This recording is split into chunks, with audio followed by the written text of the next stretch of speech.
Perkenalkan, nama saya Hadi Fadila Jeli dengan NIM P272420230077 akan menjelaskan mengenai pengertian dan sifat anion.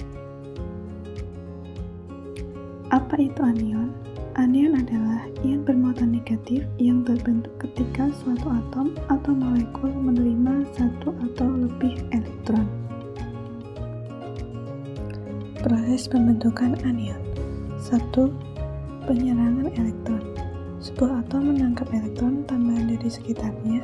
Elektron ini adalah partikel kecil bermuatan negatif. 2. Pencapaian kestabilan. Dengan menangkap elektron, atom tersebut menjadi lebih stabil karena jumlah elektronnya menjadi sesuai untuk mencapai kondisi yang mirip gas mulia. 3. Menjadi bermuatan negatif.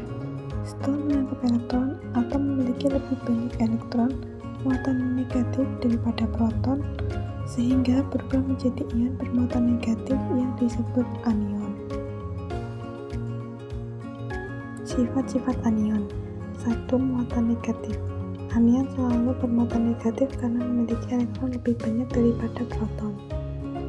2. Ukuran lebih besar dari atom netral.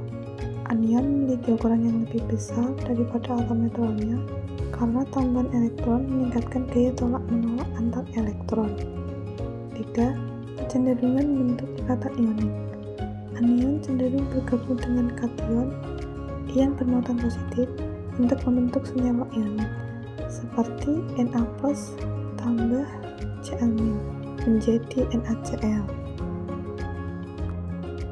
Contoh anion umum. 1. Ion klorida digunakan dalam garam dapur dan larutan infus medis. 2. Ion hidroksida ditemukan dalam basa kuat seperti natrium hidroksida, digunakan untuk membersihkan dan dalam industri. Ketiga, ion nitrat digunakan dalam pupuk dan bahan produk. Keempat, ion sulfat digunakan dalam pembuatan deterjen dan plester. Kelima, ion karbonat ditemukan dalam kapur, marmer, dan digunakan dalam industri kaca. Yang keenam, ion fosfat penting dalam pupuk dan sebagai bahan tambahan makanan. Hubungan anion dan senyawa ionik. Anion berhubungan erat dengan senyawa ionik karena senyawa ionik terbentuk dari gabungan anion, ion bermuatan negatif, dan kation, ion bermuatan positif. Keduanya saling tarik-menarik karena muatan yang berlawanan, membentuk ikatan ionik yang kuat. Contoh, Na+ bergabung dengan Cl untuk membentuk garam dapur menjadi NaCl, sebuah senyawa ionik. Jadi, tanpa anion, senyawa ionik tidak dapat terbentuk. Selanjutnya, metode identifikasi anion. Yang pertama, uji larutan dengan bereaksi. Klorida ditambahkan larutan perak nitrat. Jika terbentuk endapan putih AgCl, maka ada ion klorida. Yang kedua, sulfat. Tambahkan larutan barium klorida. Endapan putih menunjukkan keberadaan ion sulfat. Yang ketiga, karbonat.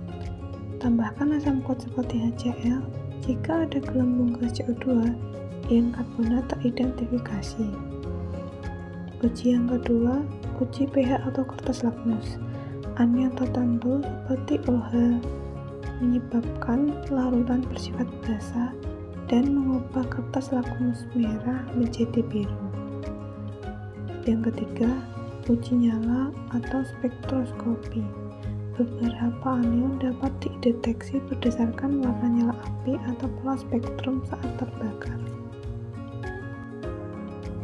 Anion dalam ilmu biologi dan lingkungan. 1. Proses biologis. Anion terlibat dalam reaksi enzimatis, pengaturan pH tubuh, dan transportasi ion di dalam sel. Fosfat misalnya, terlibat dalam pembentukan DNA dan RNA serta dalam produksi energi seluler melalui ATP. 2. Lingkungan. Anion berperan dalam daur biokimia, seperti siklus nitrogen dan karbon yang mendukung keseimbangan ekosistem. Anion seperti nitrat dan sulfat dapat mempengaruhi kualitas air dan tanah, misalnya melalui pencemaran yang menyebabkan eutrofikasi atau hujan asam. Sekian penjelasan dari saya, kurang lebihnya mohon maaf. Terima kasih.